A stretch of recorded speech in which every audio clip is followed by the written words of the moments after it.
Hello everyone, welcome to the Summer Internship Program 2020. This is architect Pankaj Sharma. तो कल हमने सीखा कि हम सिविल में कैसे चेंजेस कर सकते हैं, डोर विंडो कैसे हम लगाते हैं, इंपोर्ट कैसे करते हैं, विंडो कैसे बनाते हैं एंड शेडोज को कैसे यूज करते हैं हमारे इंटीरियर व्यूज के लिए। अब आज हम इसमें दो मेन चीज़ों के बारे में बात करेंगे।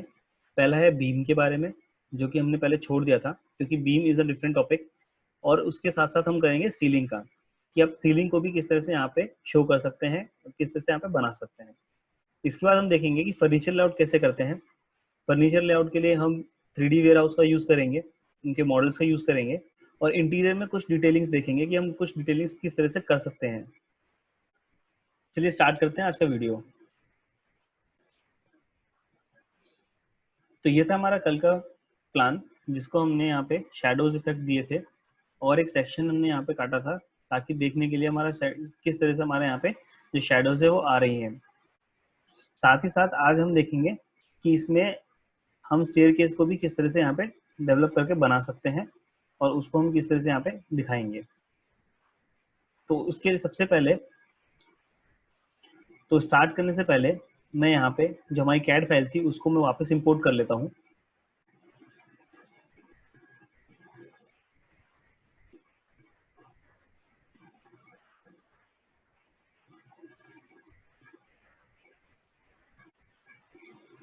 आप देखेंगे हमने यहाँ पे कैड फाइल जो है हमारी इंपोर्ट कर ली है।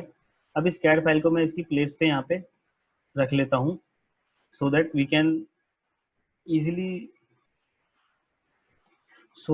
Easily model our space. इसके बाद में आप देखेंगे, इसके बाद में हमने कल जो देखा था कि यहाँ पे हमारी कुछ लेयर्स जो थी वो हिडन थी, तो हम सारी लेयर्स को यहाँ पे ऑन कर लेते हैं।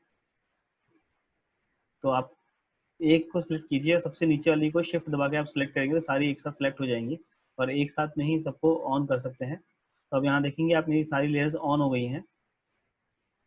अब जैसे कि हम यहाँ पे आए हैं फर्स्ट ग्राउंड फ्लोर पे, तो ग्राउंड फ्लोर में हमारी जो दो चीज़ें मेन थी, पहला था हमारा ये रैंप और हमने ये जो प्लांटर बनाए थे वो। तो आज हम ये रैंप और प्लांटर को किस तरह से बनाते हैं वो हम देख लेते हैं। तो इस रैंप को बनाने के लिए सबसे पहले मैं एक रेक्टेंगल लूंगा और उसको मैं यहाँ पे एक बॉक्स बना लूंगा और इसको मैं यहाँ पे एक ग्रुप बना लेता हूँ। तो ग्रुप बनाने से क्या होगा कि मेरा जो रैंप है वो भी मेरा एक यहाँ पे आउटलाइनर में यहाँ पे ग्रुप दिखाई देगा।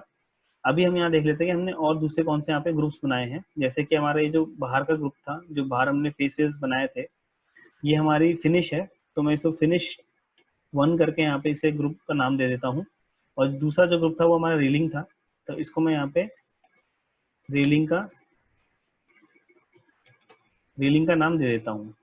अब ये जो हमने ग्रुप बनाया है ये हमारा रैंप है, तो इसको मैं यहाँ पे रैंप का नाम दे दूंगा। अब ये जितने भी ग्रुप्स हैं इन तीनों ग्रुप्स को मैं मॉडल के ग्रुप में डाल दूंगा। तो आप देखेंगे ये सारा जो है मेरा ये पूरा मॉडल है, इस पूरे मॉडल के अंदर सारे ग्रुप्स मेरे आ गए हैं। अब इसमें भी आप चाहें तो और ग्रुपिंग कर सकते हैं, इट डिपेंड्स ऑन यू। जैसे बॉक्स 1 जो हमारा था उसको, और जो हमारा फिनिश जो था हमारा उसको, मैं इन दोनों को भी एक ग्रुप में डाल देता हूँ और इसको मैं यहाँ पे नाम दे दूंगा फिनिशेस। तो इस तरह से हम यहाँ पे ग्रुपिंग और भी कर सकते हैं। अभी हमारे दो डोर्स के हमारे यहाँ पे ग्रुप थे, जैसा कि जो पहला ग्रुप था वो हमारा नीचे ग्राउंड फ्लोर का है और जो दूसरा वाला है वो हमारा फर्स्ट फ्लोर का है। तो इसमें भी आप यहाँ पे जो है इनको चेंज कर सकते हैं। This is for ground floor और this is for first floor. इस तरीके से इन दोनों को फिर मैं वापस एक ग्रुप में डाल सकता हूँ और इस ग्रुप का नाम हम जो मेन जो हमने पहले नाम दिया था डोर्स, वो हम इसको यहाँ पे दे सकते हैं। तो इस तरह से आप है ना जितना क्लीन अपने मॉडल को कर सकें उतना आप कर सकते हैं, जितना आप नेस्टेड ग्रुप में काम करें उतना आप कर सकते हैं। ज़रूरी नहीं होता कि करना ही है, but it is a good practice. अगर आप करें तो आपको ईजी होगा बाद में फाइंड आउट करना।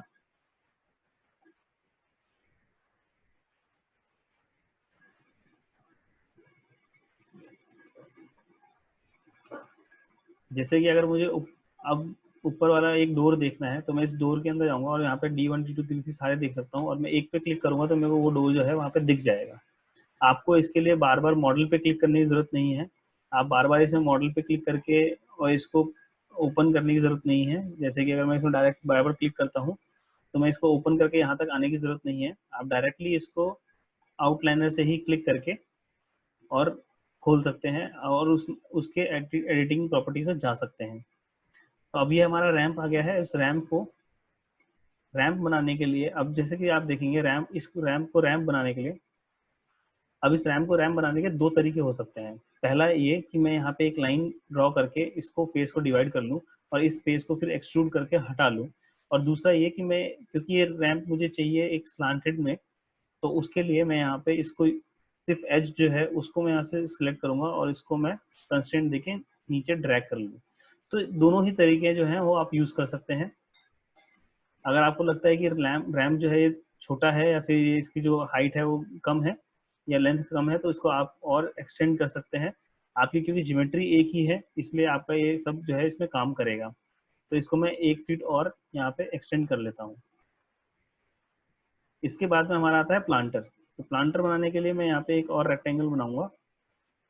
उस रेक्टेंगल को मैं अपने रैम जितना विड्थ यहाँ पे दे दूंगा और इसको मैं एक ग्रुप बना लूंगा। इस ग्रुप को मैं यहाँ पे नाम कर दे देता हूँ प्लांटर। और इस प्लांटर का जो ग्रुप है वो भी हम इसके अंदर डाल लेते हैं। अब इस ग्रुप के अंदर आएंगे और इस ग्रुप के अंदर आने के बाद में आप इसको ऑफसेट करके प्लांटर का कुछ जो डेप्थ है हम यहाँ पे दे सकते हैं ताकि हम यहाँ पे बाद में प्लांट्स लगा पाए। अब ये हमारा जो है दोनों प्लांटर्स बन गए हैं। इन प्लांटर्स को आप चाहें तो मटेरियल जो है वो सेम ये कंक्रीट फिनिश भी दे सकते हैं या आप इसको स्टोन फिनिश भी दे सकते हैं। मैं इसको अभी के लिए कंक्रीट फिनिश दे देता हूँ। और मेरा ये जो है रैंप और मेरा प्लांटर है वो यहाँ पे बन गया है। अब इसके बाद में आते हैं हम यहाँ पे स्टेयर केस पे। तो स्टेयर केस को किस तरह से हम यहाँ पे मॉडल करेंगे आज हम वो देख लेते हैं। ये एक बहुत ही इंपॉर्टेंट और बहुत ही मेन पार्ट है अगर हम यहाँ पे डिजाइनिंग के लिए आए तो। आर्किटेक्चर में क्योंकि स्टेयर केस एक बहुत ही इंपॉर्टेंट पार्ट होता है, इसलिए उसको किस तरह से मॉडल करना है वो आप थोड़ा ध्यान से देखिएगा। मैं अभी यहाँ से सेक्शन ले लेता हूँ ताकि मैं यहाँ पे इजीली काम कर पाऊँ। अब आप देखेंगे कि ये जो मेरी लाइंस हैं ये लाइंस मेरी बीम की लाइंस हैं जो हमने वहाँ पे ड्राइंग में बनाई थी। तो अभी के लिए मैं ये बीम की जो लेयर है इसको ऑफ कर देता हूँ ताकि हमें कंफ्यूजन ना हो।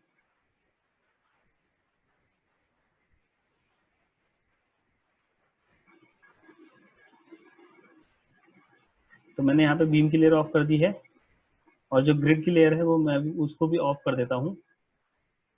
तो मेरे पास में यहाँ पे सिर्फ स्टेयर केस की लेयर आ गई है। अब क्योंकि हमने पहले बोला था कि जो हमारा स्टेयर केस है उसका जो राइजर होता है वो 6 इंचेस का होता है। हमने यहाँ पे ट्रेड ले रखा है, हमने यहाँ पे ट्रेड डिसाइड कर लिया था, हमारा राइजर यहाँ पे डिसाइडेड है। तो स्टेयर केस बनाने के लिए सबसे पहले मैं यहाँ पे एक रेक्टेंगल बनाऊंगा एक ट्रेड बनाने के लिए। तो इस एक स्टेप को बनाने के लिए हमें ये हमारा ट्रेड आ गया है और हम इसको अगर हम 6 इंच अगर हम इसको ऑफसेट ले लेते हैं तो ये हमारा एक राइजर आ गया है। तो इसको मैं सिलेक्ट करके यहाँ पे एक ग्रुप बना लूंगा और इस ग्रुप का मैं यहाँ पे नाम दे दूंगा स्टेप।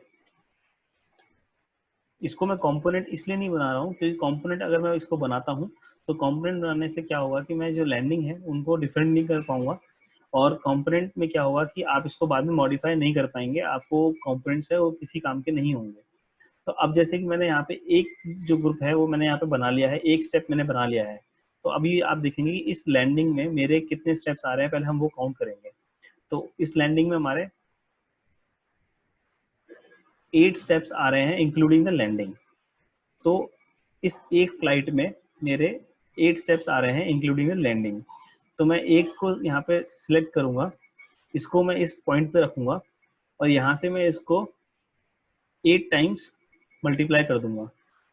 ये वही तरीका है जो हमने पहले किया था मल्टीप्लिकेशन का, किस तरह से हम यहाँ पे मल्टीप्लाई कर सकते हैं। तो आप देखेंगे कि ये जो हमारा है वो एक्स्ट्रा आया क्योंकि इंक्लूडिंग दिस हमारा 8 होता है और हमने इसको इंक्लूड करके 8 काउंट किया था, तो हमें 7 मल्टीप्लाई करना चाहिए था जो कि हमने 8 मल्टीप्लाई किया था। तो हमारा यहाँ पे जो है वो स्टेप्स यहाँ पे आ गए हैं। अब इन सारे स्टेप्स को हम सिलेक्ट करेंगे। आप यहाँ आउटलाइन में देख सकते हैं कुछ और सिलेक्टेड नहीं है और इन सबको भी हम एक ग्रुप बना लेंगे। अब इस ग्रुप का हम जो नाम है वो यहाँ पे रीनेम करके इसे रख देंगे स्टेयर केस।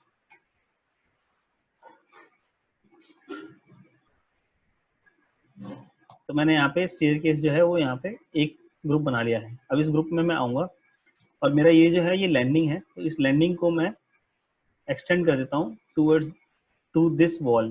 तो मेरी ये लैंडिंग जो है वो इस वॉल तक यहाँ पे एक्सटेंड हो गई है।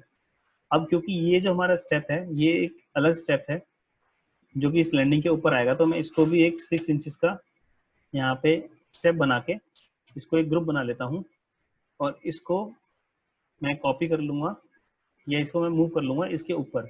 आप चाहें तो यहाँ से एक स्टेप उठा के भी यहाँ पे रख सकते हैं, उसको रोटेट कर सकते हैं, वो भी आप कर सकते हैं। उसका भी आपको जो नाम है यहाँ पे चेंज नहीं करना पड़ेगा, लेकिन उसमें आपको रोटेट का एक एक्स्ट्रा कमांड यूज करना पड़ता है। यहाँ पे मेरे को रोटेट का कमांड नहीं यूज करना था, तो इसलिए मैंने यहाँ पे इसको डायरेक्टली नीचे से बना लिया है। अब ये जो मेरा है ये लैंडिंग है, तो इसको मैं यहाँ पे रीनेम करूंगा लैंडिंग 1। और क्योंकि यही लैंडिंग अब मेरी यहाँ पे वापस एक और आ रही है, तो मैं इसी लैंडिंग को यहाँ पे कॉपी करूंगा और यहाँ पे पेस्ट कर दूंगा, और इस लैंडिंग का जो नाम है मैं यहाँ पे इसको दे दूंगा लैंडिंग 2। तो इस तरीके से आप जो है अपने स्टेप्स यहाँ पे बना सकते हैं। अब आप देखेंगे कि यही जो स्टेप्स हैं मेरे यहाँ पे वापस रिपीट हो रहे हैं, तो मैं इन जितने भी स्टेप्स थे इन सारे स्टेप्स को मैं यहाँ पे कॉपी करूंगा। उससे पहले मैं इसको एक बेसिक अभी के लिए एक ग्रुप बना लेते हैं जिसमें मेरा बेसिक है। इसके बाद में मैं इसको इस पॉइंट से मूव कॉपी करूंगा और कॉपी करके मैं इसको इस पॉइंट पे लेके आऊंगा, क्योंकि मेरा जो ये पार्ट है इस जो स्टेयरकेस का ये वाला जो लैंडिंग है मेरी, ये जो एज है ये राइजर मेरा यहाँ से स्टार्ट होगा, तो मैं इसको यहाँ पे पेस्ट कर देता हूँ। अब इसके बाद में मैं इसको रोटेट कर लेता हूँ 180 डिग्रीज, और 180 डिग्रीज रोटेट करने के बाद में हम इसको जो है वो मूव करके यहाँ पे पेस्ट कर सकते हैं। तो आप देखेंगे कि मेरे को बाकी यहाँ पे वापस और स्टेप्स बनाने की जरूरत नहीं पड़ी, और मेरा जो यहाँ पे है ये स्टेप्स मेरे बन गए हैं। अब आप इन दोनों को भी यहाँ पे एक्सप्लोड कर सकते हैं ताकि आपके जो स्टेप्स है वो सारे एक साथ ही रहें और लैंडिंग जो है आपके साथ एक साथ रहे।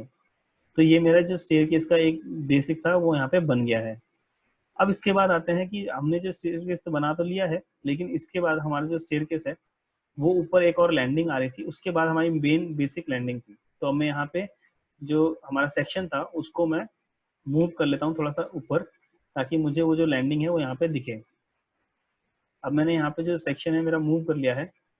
अब इसके बाद में हमारी यहाँ पे एक और लैंडिंग थी जो कि यहाँ पे एक स्टेप की तरह काम करती है।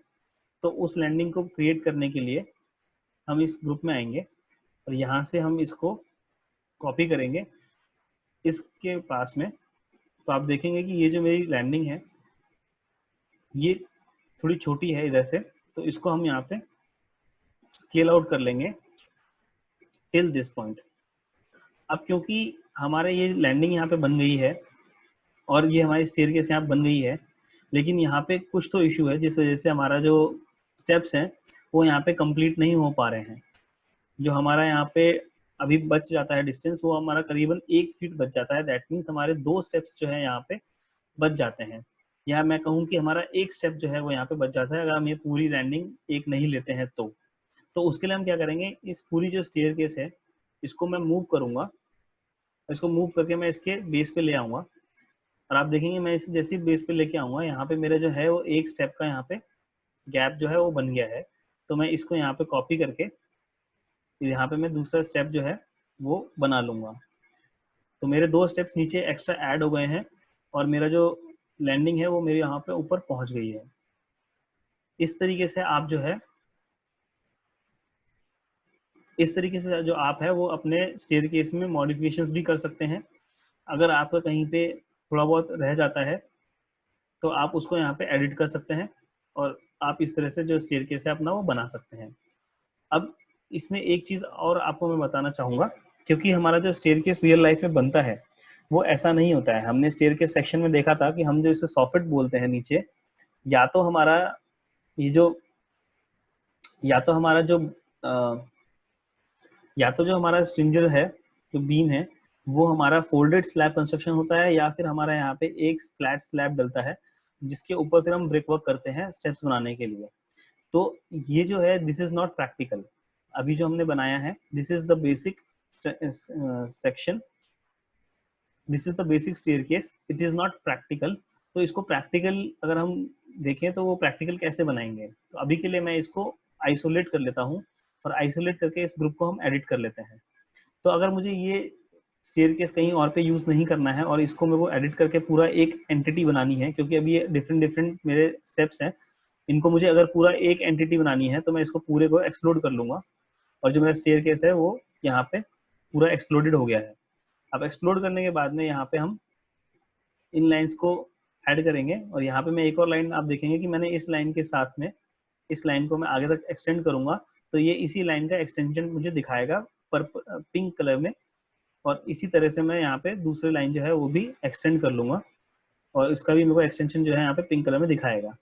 अब जो आप देखेंगे कि छोटा मोटा जो रह जाता है आपका, ये लाइंस को भी आप यहाँ पे ऐड ऑन कर सकते हैं। इसी तरह से मैं इसको भी यहाँ पे बना लूंगा, और ये पिंक कलर का जब मेरा शो करेगा तो इसका मतलब मेरा जो लाइन है वो स्ट्रेट जा रही है उसी लाइन की एक्सिस में। अब यहाँ पे आप देखेंगे कि यहाँ पे कुछ गड़बड़ी है।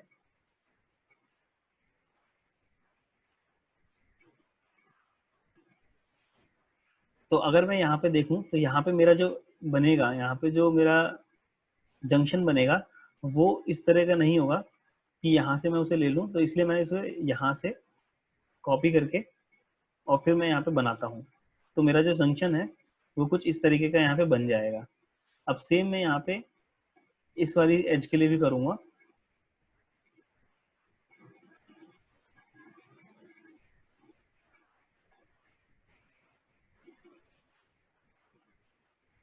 और यहाँ पे मैं इसको भी फिल कर लूँगा। अब आप देखेंगे मैंने यहाँ पे जो है पूरा मेरा जो स्टेयरकेस है वो बन गया है, लेकिन दिस इज नॉट सॉलिड। अगर आप मैं इस ग्रुप को देखें तो ये जो ग्रुप है हमारा वो सॉलिड नहीं है, this is just a group in model.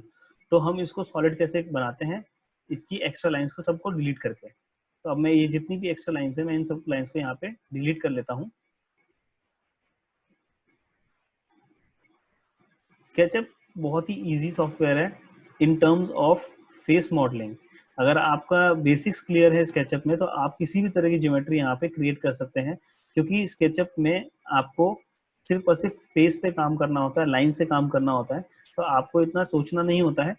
और आपके जो फेसेस अगर आपके क्लियर है, आपके फेसेस के को लेके आपके जो कॉन्सेप्ट्स हैं वो क्लियर हैं, आपके जो बेसिक्स है वो क्लियर है, तो आप इसमें किसी भी टाइप का किसी भी मॉडल तक का आप यहाँ पे इसमें मॉडलिंग कर सकते हैं। किसी लेवल तक की यहाँ पे मॉडलिंग आप यहाँ पे जो है वो कर सकते हैं। तो अब मैं यहाँ पे इन लाइंस को भी यहाँ पे डिलीट कर लेता हूँ, जो मेरी एक्स्ट्रा लाइंस हैं।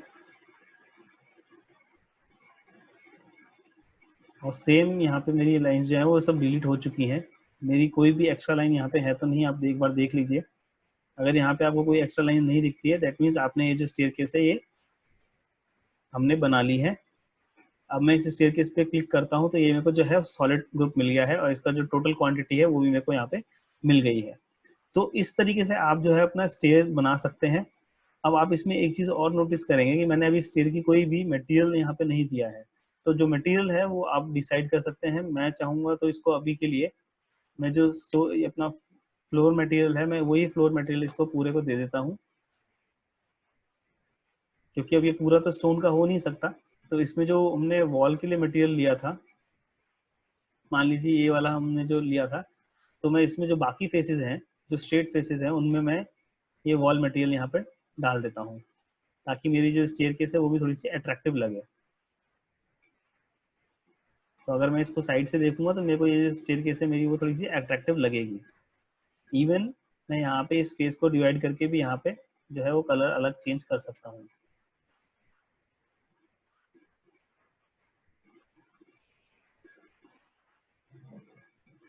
तो मेरी जो स्टेयरकेस है वो यहाँ पे बन गई है, और ये थोड़ी सी अट्रैक्टिव भी यहाँ पे लग रही है। अब इसी स्टेयरकेस को आप वापस कॉपी कर सकते हैं मूव करके,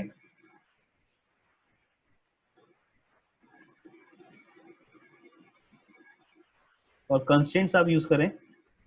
जब भी आप यूज करें वो कंस्ट्रेंट्स यूज करें। कंस्ट्रेंट से आपका क्या होगा कि हमेशा जो आपकी लेयर्स हैं वो हमेशा सेम रहेंगी। अब क्योंकि हमारी ये जो स्टेयर थी वो इस एज से हमारा स्टार्ट हो रही थी, तो जो ऊपर वाला जो हमारा ग्रुप है उसके अंदर हमारी ये दो जो स्टेप्स हैं वो आएंगी ही नहीं, तो इनको हम यहाँ से हटा देते हैं।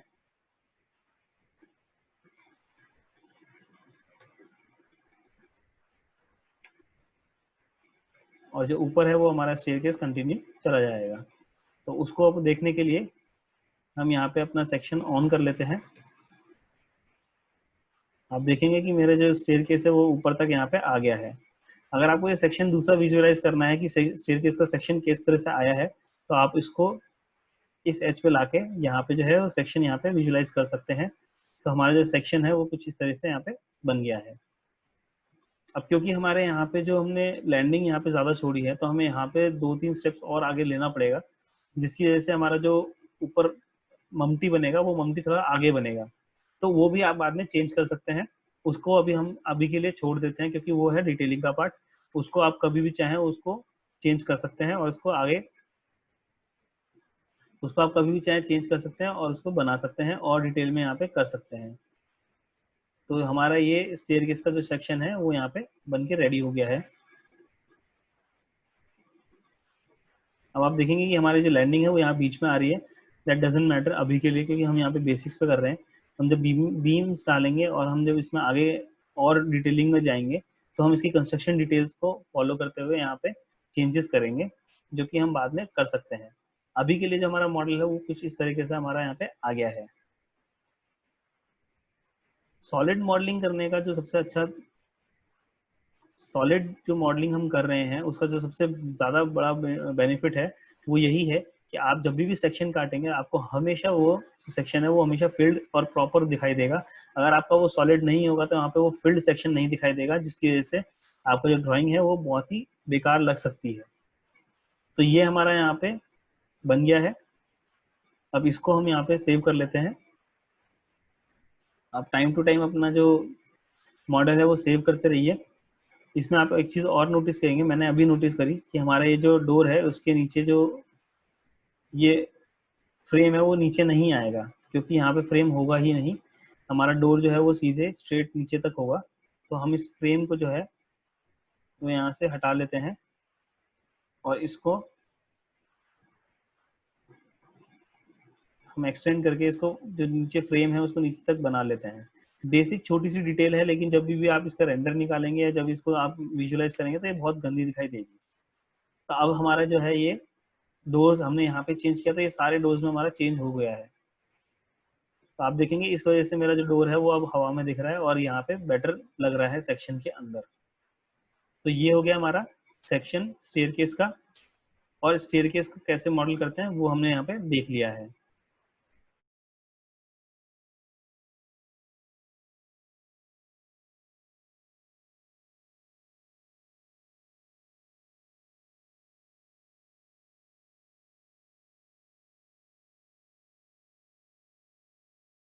तो अब हम आ जाते हैं अपने बीम में। तो बीम के लिए मैं सबसे पहले हमारा जो लेयर्स थी मैं वो लेयर्स ऑन कर लेता हूँ। आप देखेंगे मैंने जो मॉडल है उसके बाहर ये दोनों स्टेयरकेस का जो है डाला हुआ है। तो मैं इन दोनों स्टेयरकेस को भी एक ग्रुप में डाल दूंगा और इसको यहाँ पे स्टेयरकेस नेमिंग करके हम इसको मॉडल ग्रुप के अंदर डाल देंगे। तो हमारे मॉडल ग्रुप के अंदर जो है स्टेयरकेस आ गया है। अब इसके अंदर हम जो है वो बीम जो है वो ड्रॉ कर लेते हैं। तो उसके लिए हम लेयर्स ऑन कर लेंगे बीम की, क्योंकि हमें बीम की लेयर चाहिए अब यहाँ पे। तो बीम की लेयर ऑन करने के लिए मैं बीम की लेयर पे आऊँगा।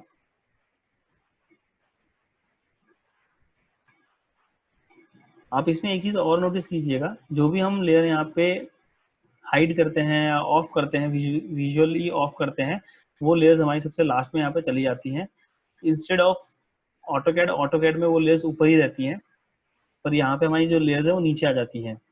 तो यहाँ से मैं बीम्स की जो लेयर है वो ऑन कर लेता हूँ।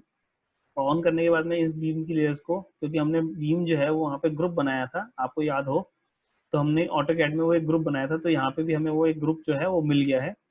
तो इस ग्रुप को जो है मैं कॉपी कर लेता हूँ और इसको मैं पेस्ट इन प्लेस करके यहाँ पे ले आता हूँ। अब इसको मैं मूव करके हमारे जो बीम की जो फर्स्ट फ्लोर की बीम लेवल है उस तक हम यहाँ पे ले आते हैं इसको। और इसको हम यहाँ पे मूव करके इसको प्लेस कर लेते हैं हमारे जगह पे। अब क्योंकि मेरी ये बीम की जो लेयर है वो मेरी बन गई है, तो इस बीम की लेयर को मॉडल करने के लिए मैं इस बीम की जो लाइन है उसके अंदर आऊँगा, बाकी सब हिडन कर दूंगा। और मेरा जो ऊपर और नीचे दोनों जो बीम्स है वो मेरी सेम ही है, तो मुझे सिर्फ एक बीम का जो लेयर है वो बनानी है और उसको मैं दोनों साइड में कॉपी कर लूँगा। तो उसके लिए जैसे मैंने आपको बताया था कि मैं जो ऑटोकैड की हमारी जो ड्राइंग है उसको मैं नहीं छेड़ूंगा। ऑटोकैड की ड्राइंग में मैं कभी भी चेंजेस नहीं करता, मैं इसको ट्रेस कर लेता हूँ। तो ट्रेस करने के लिए आप ये जो ड्राइंग है इसको आप पूरा सिलेक्ट करेंगे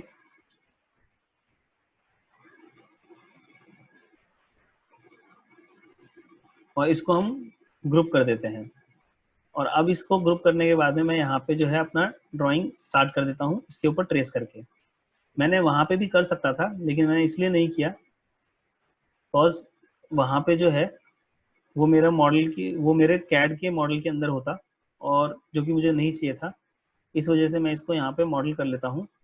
अब बीम्स के लिए आप देखेंगे कि मैं यहाँ पे रेक्टेंगल्स जो है, क्योंकि हमने रेक्टेंगल्स में बीम्स को रखा था, तो हम इसको सिर्फ रेक्टेंगल्स मार्क कर रहे हैं और फेसेस डिवाइड कर रहे हैं।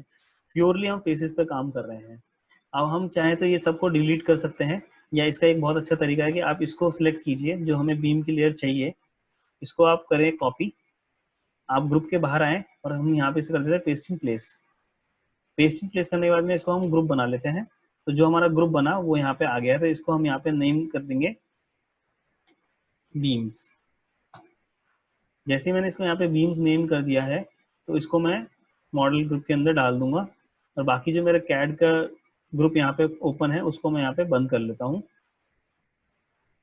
अब ये जो बीम्स है हमारी, ये हमारा कंपोनेंट है जो कि हमने यहाँ से उठाया था, इसको हम यहाँ से डिलीट कर देते हैं, इसकी हमें अभी कोई ज़रूरत नहीं है। और जो हमने बीम्स यहाँ बनाई है उसको हम डबल क्लिक करके ओपन कर लेते हैं, तो आप देखेंगे कि हमने यहाँ पे आ गया है।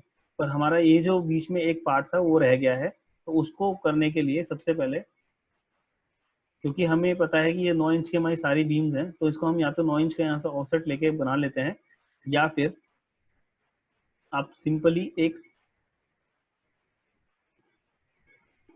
आप या फिर आप सिंपल टेप मेजर लेके जितनी भी डायरेक्शन से उन सारी डायरेक्शन से हम 9 इंच के जो है ऑफसेट यहाँ पे मार्क कर लेते हैं और उसके बाद में रेक्टेंगल जो है यहाँ पे बना लेते हैं। इसके बाद हम इसे डिलीट कर देंगे और जितनी भी हमारी गाइड्स है वो भी हम डिलीट कर सकते हैं। अब ये जो बीम हमारी थी वो हमारी 1 फीट जो है थी डेप्थ की थी और 6 इंचेस जो है हमारे स्लैब में जाती थी, तो हम इसको स्लैब के नीचे ही प्लेस करेंगे, इसलिए हम इसे डेप्थ देके छोड़ देते हैं। अब ये जो बीम है हमारी ये यहाँ पे आ गई है, इस बीम को मैं सिलेक्ट करके इसको स्लैब के नीचे यहाँ प्लेस कर लेता हूँ। और यहाँ पे मेरी जो आप देखेंगे हमने जो एलिवेशन में जो बीम हम बात कर रहे थे दिखेगी, वो हमारी ये बीम थी जो एलिवेशन में दिख रही थी जब हमने एलिवेशन बनाया था। तो ये जो लाइन थी वो एक्स्ट्रा में यहाँ पे आ रही थी। और सेम यहाँ पे आप देखेंगे कि जो प्रॉब्लम है वो यहाँ पे भी आती है कि आप जब यहाँ पे बीम लेके आएंगे तो ये बीम जो है वो हमारी विंडो के ऊपर आ रही है, विंडो जो है वो बीम के ऊपर आ रही है, तो इस विंडो को भी आप छोटा कर सकते हैं अकॉर्डिंग टू योर बीम। तो उसके लिए मैं इस फ्रेम को छोटा कर लूंगा और जो मेरा ग्लास है उसको भी मैं यहाँ पे मूव करके 1 फीट छोटा कर लूंगा। बाहर का जो फिनिश है आप उसको भी 1 फीट जो है नीचे यहाँ पे स्ट्रेच कर सकते हैं।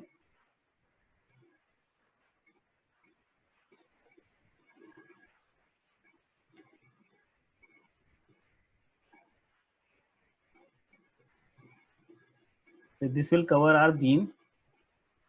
कल मेरे पास में काफ़ी क्वेरीज आ रही थी कि हम जो ये लाइंस हैं इनको कैसे हाइड करें, या हमें अगर नहीं दिखानी है तो हम कैसे करें। तो इसके 2 तरीके हो सकते हैं, या तो आप इनको ग्रुप में जाके वहां से हाइड कर दें, या आप इनको अभी हाइड ना करें और इनको जब हम रेंडर निकालेंगे तो यहाँ पे ऑटोमेटिकली वो हाइड हो जाती हैं।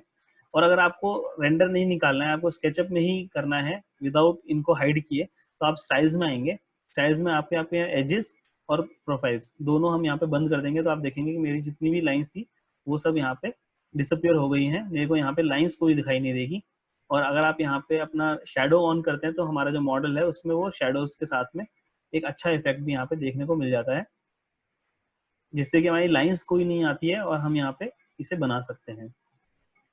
अगर यही चीज मैं यहाँ पे सेक्शन प्लेस करके करता हूँ तो सेक्शन प्लेस करने पे और भी एक अच्छा इफेक्ट आएगा इन दिस स्टाइल। तो कई लोग इसको भी प्रेफर करते हैं, ये स्टाइल चूज करके भी डालना प्रेफर करते हैं। इसमें क्या होता है कि आपका जो स्टाइल है, आपका जो लाइंस है वो नहीं आती है और आपका जो सेक्शन है वो बहुत ही क्लीन दिखाई देता है। बट क्योंकि ये स्केचअप का मॉडल है, इससे जो लाइंस आपकी हाइडन तो हो जाएंगी, लेकिन क्योंकि इसके अंदर इंटीरियर एलिमेंट्स नहीं है, जैसे हम एलिमेंट्स की बात करते हैं, जीआई की जो बात करते हैं हम, जनरल एलिमेंट्स, तो वो नहीं है इसके अंदर। तो उससे क्या होगा कि आपके जो एजेस हैं वो आपको दिखेंगी ही नहीं, आपको जो कॉर्नर्स है वो दिखेंगे ही नहीं। तो this is also not good, क्योंकि जब हम यहाँ पे स्केचअप का मॉडल बना रहे हैं एनालिटिकल, तो हमें यहाँ पे एजेस भी दिखना जरूरी है, ताकि हम इसमें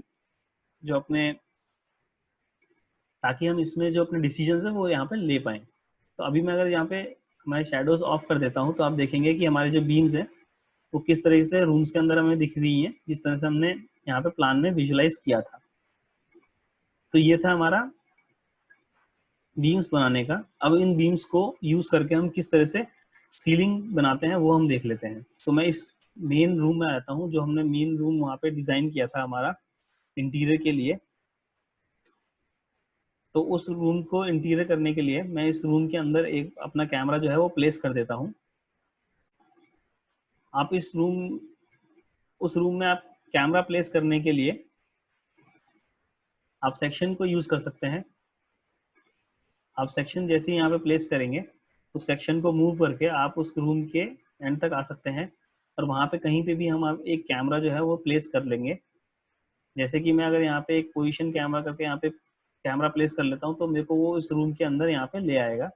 अब मैं यहाँ पे चाहूँ तो इसको हटा सकता हूँ और मैं इस रूम के अंदर यहाँ पे देख सकता हूँ। तो हमारे जैसे कि हमने जो डिज़ाइन किया था वो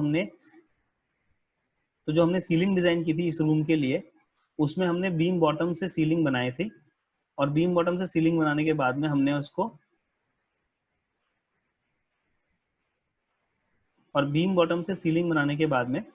हमने उसके अंदर जितना भी फर्नीचर था वो हमने यहाँ पे प्लेसमेंट की थी। तो अब देख लेते हैं हम सीलिंग कैसे बनाते हैं। तो अगर मुझे इसके अंदर सीलिंग बनानी है, तो सीलिंग बनाने के लिए सबसे पहले मैं एक रेक्टेंगल मार्क कर लूंगा, क्योंकि सबसे पहले मुझे एक बेस चाहिए, और इसको मैं 1 इंच का जो थिकनेस है वो दे दूंगा। हमने जो सीलिंग की थिकनेस ली थी वो हमने 1 इंच ही ली थी, इसलिए हम इसको 1 इंच ले लेते हैं। और इसको मैं पूरा स्ट्रेच करके वॉल टू वॉल यहाँ पे ले लेता हूँ। तो मेरी ये सीलिंग है, ये मेरी यहाँ पे बन गई है। अब ये बिल्कुल बेसिक सीलिंग है, हमने जो है वो उसे हाइड कर दिया है, जो बीम के नॉचेस थे हमने वो हाइड कर दिए हैं। तो हमने ये बिल्कुल बेसिक सीलिंग यहाँ बना ली है। इसको मैं यहाँ पे सीलिंग का जो है फॉल सीलिंग यहाँ पे मैं इसे मॉडल में डाल दूंगा। अब आप यहाँ पे अगर वो सेक्शन विजुलाइज करेंगे तो आप देखेंगे कि हमने जो बीम वहाँ पे बनाई थी, हमारी ये जो बीम यहाँ पे एक्स्ट्रा आ रही थी बाहर, वो हमने यहाँ पे फ्लश कर दी है हमारे सीलिंग की वजह से, और ये हमारा यहाँ पे जो है क्लीन हो गया है इस तरीके से। अब इसमें आप जो है मॉडलिंग और भी कर सकते हैं, जैसे कि अगर मुझे सीलिंग जो बनानी है, अब सीलिंग के अंदर जो डिजाइन डाली थी हम उसको मॉडलिंग कैसे करेंगे हम वो देख लेते हैं। तो उसके लिए मैं अभी इस सेक्शन को डिलीट कर देता हूँ और एक नया सेक्शन जो है मैं रिफ्लेक्टेड सीलिंग प्लान के लिए यहाँ पे बनाऊंगा, जो कि हमारा रिफ्लेक्टेड सीलिंग प्लान था। इसके 2 तरीके हो सकते हैं, आपको नीचे प्लेस करने की जरूरत नहीं है। आप जब सेक्शन ऊपर से लेके आए, आप जब प्लान यहाँ पे बनाते हैं, जो भी सेक्शन आप प्लान में यहाँ पे शो कर रहे हैं, जैसे मान लीजिए कि मैंने ये सेक्शन यहाँ पे प्लान में किया, इसको मैं यहाँ से रिवर्स कर सकता हूँ, तो मैं रिवर्स कर दूंगा और इसको मैं अलाइन फेस व्यू करूंगा, तो आप देखेंगे कि मैं रिफ्लेक्टेड सीलिंग प्लान में आ गया हूँ। अब मेरा जो प्लान है वो रिफ्लेक्टेड सीलिंग में हो गया है, और ये वाला हमारा रूम था जिसके अंदर हमारी ये जो सीलिंग है वो आ रही थी। बाकी हमने सीलिंग नहीं बनाई थी, तो हमारे पास में दूसरी जगह पे सीलिंग नहीं है, दूसरी और किसी भी जगह पे हमारी सीलिंग नहीं है, सिर्फ हमारी इसी फेस पे जो है वो सीलिंग है। अब इस सीलिंग को हम किस तरह से मॉडिफाई करेंगे वो हम देख लेते हैं। तो आप मेक श्योर कर ले कि जो हमें सीलिंग है हम उसी ग्रुप में है। इसको मैं एडिट पे आऊँगा और इसको मैं ऑफसेट करूँगा 2 फीट्स का, जो हमने वहाँ पे लिया था। और इसको मैं यहाँ से हॉलो कर लूँगा क्योंकि मेरे को यहाँ पे सीलिंग जो है वो कम चाहिए। इसके बाद में दो तरीके हैं जिससे आप यहाँ पे जो सीलिंग है वो बना सकते हैं। या तो मैं एक और सीलिंग यहाँ बना के उसको 6 इंचेस नीचे ले लेता हूँ और उसके बाद में उसको मैं पूरा की पूरा मॉडिफाई करूँगा, या फिर मैं इसके अंदर ऑफसेट कमांड यूज़ करके, जैसे कि हम 1 फीट 6 इंच पे यहाँ पे ऑफसेट कर सकते हैं ताकि 6 इंच हमारा अंदर हो, या फिर 1 फीट 8 इंच पे हम कर सकते हैं ताकि जो हमारा 4 इंच का है वो यहाँ पे हमें मिल जाए। इसके बाद में क्योंकि हमने ये 1 इंच का यहाँ पे लिया था तो हम इसको 1 इंच की यहाँ पे डेप्थ लेके इसको जो है हम ऊपर ले सकते हैं 3 इंचेस या 4 इंचेस। तो 4 इंचेस हमने यहाँ पे जो सीलिंग का है वो बना लिया है। और क्योंकि हमारी जो सीलिंग थी वो हमारी 1 इंच मोटी थी तो उसको हम यहाँ पे 1 इंच के लिए मॉडलिंग यहाँ पे कर लेंगे। अब देखेंगे मैंने यहाँ पे लाइन जो है वो कॉपी करके डाला था लेकिन वो आई नहीं है, तो इस कभी कभी जो है स्केचअप है वो कभी इन लाइन्स को नहीं लेता है, तो आप डायरेक्टली लाइन टूल से भी यहाँ पे जो है लाइंस बना सकते हैं। और उसके बाद में आप इसको पुश पुल करके हमारा जो दूसरा एज है उस एज तक हम यहाँ पे इसे ले आएंगे। अब ये जो हमारा है वो कोव लाइट के लिए हमारा बन गया है, बेसिक जो है वो हमारा हो गया है। तो इसको विजुअलाइज करने के लिए जो हमने सेक्शन बनाया था फॉल सीलिंग के लिए, उसको विजुअलाइज करने के लिए मैं यहाँ पे एक और सीलिंग का एक और सेक्शन जो है मैं वो यहाँ पे उस रूम के थ्रू काटूंगा और इसको मैं अलाइन व्यू कर लेता हूँ। तो आप देखेंगे कि जो हमने सेक्शन यहाँ पे बनाया था सीलिंग के लिए वही हम यहाँ पे विजुअलाइज कर पा रहे हैं। अगर मैं इसको पैरेलल प्रोजेक्शन में कर लेता हूँ और इसको मैं अलाइन व्यू करता हूँ तो हमें जो सेक्शन है हम वो पूरा की पूरा जो ऑर्थोग्राफिक है वो सेक्शन हम यहाँ पे देख सकते हैं कि हमने जो वहाँ पे कैड में बनाया था वही हमें यहाँ पे मिल गया है। अब ये जो हमारी सीलिंग है इसको आप और भी तरीके से यहाँ पे मॉडिफाई कर सकते हैं, but this is the way जिससे हम यहाँ पे जो सीलिंग डिजाइन है वो करते हैं। अब ये हमारा अलग ग्रुप है तो इस ग्रुप को हम कभी भी यहाँ पे सिलेक्ट करके चेंजेस कर सकते हैं इसके अंदर, या इसको हम अलग से मटेरियल दे सकते हैं क्योंकि ये हमारे ग्रुप हैं। और इसी तरह से अगर आप ग्रुप और कंपोनेंट्स में मॉडलिंग करेंगे तो आपके कभी भी जो है वो ग्रुप्स एक दूसरे के साथ में मर्ज नहीं होंगे, आपकी लाइंस जो है वो मर्ज नहीं होंगी और आपका जो मॉडल है वो हमेशा क्लीन बनेगा। इसी सीलिंग को मैं यहाँ पे कॉपी करके इस रूम के लिए भी रख सकता हूँ। तो आप देखेंगे ये ऑलमोस्ट सेम ही है, बस थोड़ा बहुत फर्क है जिसको हम बाद में रेक्टिफाई कर सकते हैं इफ़ वी वांट, लेकिन ये दोनों मेरी जो है वो ऑलमोस्ट सेम है।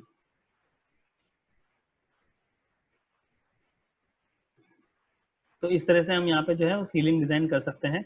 हमारे रूम जो है वो नीचे से एकदम क्लीन दिखाई देंगे और हमारी जो बीम्स के नॉचेस हैं वो सारे के सारे यहाँ पे छुप जाएंगे अगर हम इसको प्रॉपरली करें तो this is our ceiling design in SketchUp. और इस तरीके से हम जो है अपनी डिटेल्स धीरे धीरे धीरे धीरे यहाँ पे आगे कर सकते हैं। अब सीलिंग डिज़ाइन में आपने कई बार देखा होगा कि जो हम सीलिंग डिज़ाइन करते हैं उसके अंदर हमारा जो सीलिंग के चारों तरफ जो हम कॉर्नाइस बनाते हैं वो भी हम यहाँ पे बना सकते हैं और इजीली बना सकते हैं। और तो जो हम कॉर्नाइस बनाते हैं जो हमारे चारों तरफ रूम में चलता है वो कैसे बनाते हैं हम आज वो देख लेते हैं। उसके लिए हम यहाँ पे यूज करेंगे फॉलो मी टूल का। फॉलो मी टूल जो होता है, क्योंकि हमारा वो जो कॉर्नाइस है वो सीलिंग का ही एक पार्ट है, तो फॉलो मी टूल को हम यहाँ पे यूज करेंगे बनाने के लिए। फॉलो मी टूल से हम किसी भी प्रोफाइल को एक पाथ के अलोंग एक्सट्रूड कर सकते हैं, जैसे कि मैंने आपको पहले बताया था। तो मैं जो यहाँ पे बनाऊंगा मैं 3 इंच की यहाँ पे थिकनेस ले लेता हूँ मेरे जो कॉर्नाइस है, और 3 इंच का मैं उसको एक स्क्वायर में पहले मोल्ड कर लूंगा कि किस तरह से मेरी जो कॉर्नाइस है वो बनेगी। तो अभी के लिए मैं जो कॉर्नाइस है उसको यहाँ से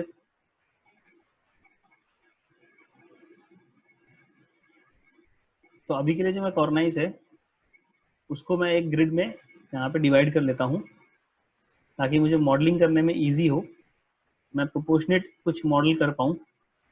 तो मैं यहाँ पे इसे ग्रिड में डिवाइड कर लेता हूँ और आर्क टूल से मैं यहाँ पे जो ग्रिडिंग है वो मैं यहाँ पे कर लेता हूँ। मैं मॉडलिंग जो है वो यहाँ पे कर लेता हूँ। जैसे कि मैं अगर इसको यहाँ से मॉडलिंग करता हूँ और इसको मैं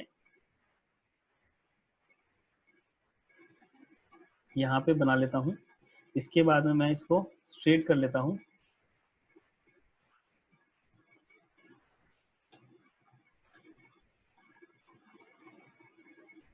और यहाँ से मैं इसको वापस एक आर्क जो है वो टिल दिस पॉइंट मैं यहाँ बना लेता हूँ। और बाकी की जो मेरी ज्योमेट्री है उसको मैं डिलीट कर दूंगा, जो मेरे को नहीं चाहिए। तो मेरी कुछ जो है प्रोफाइल वो है वो इस तरह से आ जाएगी मेरे कॉर्नाइस की। आप कॉर्नाइस की देखेंगे तो आपको हज़ारों सैंपल्स मिल जाएंगे ऑनलाइन कि किस तरह से आप कॉर्नाइस यहाँ पे डिज़ाइन कर सकते हैं। अब मैंने एक कॉर्नाइस यहाँ पे बना ली है, तो मैं यहाँ पे जितनी भी मेरे जो पाथ है मैं पहले वो सिलेक्ट कर लेता हूँ, जिसके अलॉन्ग मुझे इसको एक्सट्रूड करना है। और जब मैंने ये पाथ सिलेक्ट कर लिया है तो मैं फॉलो मी टूल पे आऊँगा और इसको यहाँ से क्लिक कर दूंगा, तो मेरा जो कॉर्नाइस है वो मेरी यहाँ पे क्रिएट हो जाएगी। आपको कभी भी किसी कमांड से बाहर आना हो तो आप स्केप और स्पेस दोनों एक साथ 2-3 बार अगर आप चलाएंगे, या एक के बाद एक स्पेस के बाद में आप स्केप दबाएंगे, तो आपका सिलेक्शन टूल भी ऑन हो जाएगा और आप जितने भी ग्रुप्स हैं उससे आप एडिटिंग से बाहर आ जाएंगे। तो इस तरह से आप जो है अपने वो सीलिंग का डिज़ाइन यहाँ पे कर सकते हैं। अगर मैं इसको सेक्शन यहाँ पे एक स्लाइस करके देखूं कि हमारा वो सीलिंग किस तरह से दिख रहा है, तो हमें जो विजुअलाइजेशन है वो हमारी यहाँ पे हम समझ सकते हैं कि हमारा जो सेक्शन में, अगर मैं सेक्शन यहाँ पे एक प्लेस करके इसको मैं विजुअलाइज करूँ कि हमारा ये जो सीलिंग है वो किस तरह से यहाँ पे शो होगी, तो आप देखेंगे कि मेरा जो सीलिंग है वो यहाँ पे बन गई है और इसमें मेरी जो कॉर्नाइस है वो भी मेरी प्रोफाइल जो है वो यहाँ पे बन गई है। तो इस तरीके से आप जो है वो अपने इंटीरियर्स में और भी डिटेल कर सकते हैं। और जो फॉलो मी टूल है इसको आप यूज करके आप स्कर्टिंग भी यहाँ पे बना सकते हैं as you wish, if you want to. तो आप यहाँ पे स्कर्टिंग बना के भी यहाँ पे और डिटेलिंग यहाँ पे कर सकते हैं। आप जितना ज़्यादा अपना मॉडल डिटेल करेंगे आपका रेंडर में उतना ही वो रियलिस्टिक यहाँ पे दिखाई देगा, अगर आप इंटीरियर व्यूज के लिए जाते हैं तो ये था हमारा आज का टॉपिक, जिसमें हमने सीखा कि किस तरह से आप स्टेयरकेस मॉडल करते हैं, किस तरह से आप बीम मॉडल करते हैं और सीलिंग मॉडल करते हैं, और सीलिंग को में कुछ एलिमेंट्स को आप किस तरह से वहाँ पे मॉडल करके यहाँ पे शो करते हैं, और डिटेलिंग कैसे करते हैं इंटीरियर के अंदर। अब कल हम देखेंगे कि हमारा फर्नीचर लेआउट हम कैसे करेंगे। फर्नीचर लेआउट के साथ में कुछ और डिटेल्स हम यहाँ पे ऐड करेंगे इंटीरियर की, तो वो हम कैसे करते हैं हम कल वो यहाँ पे देखेंगे। आई होप आपको मजा आया होगा आज के सेशन में। आप जिस तरह से जितनी आप डिटेलिंग यहाँ पे डालते चले जाएंगे अपने स्केचअप के मॉडल के अंदर, उतना ही आपका जो मॉडल है वो रियलिस्टिक रेंडर के लिए प्रिपेयर होता चला जाएगा। आप अपने मॉडल को क्लीन रखिए, अपने मॉडल में जो मटेरियल्स है उसका मिनिमम यूज कीजिए, जितना मटेरियल्स आपको चाहिए सिर्फ वही मटेरियल आप यूज कीजिए। कंपोनेंट्स भी आप चाहें तो आप हैवी कंपोनेंट्स भी यहाँ पे रख सकते हैं अगर आपको एक बहुत ही अच्छा रेंडर निकालना है, क्योंकि उससे क्या होता है तो मॉडल जो है वो हैवी हो जाता है। लेकिन जो बेसिक मॉडल आपके आते हैं जिसमें पॉलीगन्स जो काउंट होते हैं वो कम होते हैं, तो आप उनको भी यूज करके यहाँ पे रेंडर में एक अच्छे रेंडर्स आप निकाल सकते हैं। तो आज के लिए हमारा वीडियो में इतना ही था, मिलते हैं कल। Thank you.